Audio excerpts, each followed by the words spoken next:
ఆయన ఆటలు ఆడుతూ ఊరక పడిపోతే ఆయన ఎవరు తొయ్యలేదు, కొట్టలేదు, మీదెక్కి కొట్టలేదు, లేకపోతే కాళ్ళ మీద కొట్టలేదు, ఏమీ జరగల. ఆయన ఆడుతూ పాడుతూ ఆయన పడిపోతేనే ఆయనకి ఫ్రాక్చర్స్ అయినాయి.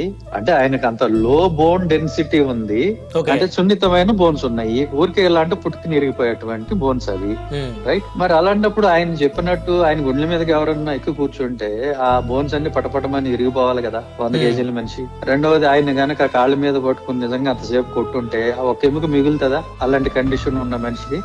సో అయితే కస్టోడియల్ టార్చర్ జరిగి ఉన్నట్లయితే వారు చెప్పినటువంటి వాస్తవం అయితే, సో వారు బాడీ ఇంకా పెద్ద ఎత్తున డ్యామేజ్ అయ్యేది, వారి బోన్స్ డ్యామేజ్ అయ్యాయి అని అంటారు మీరు.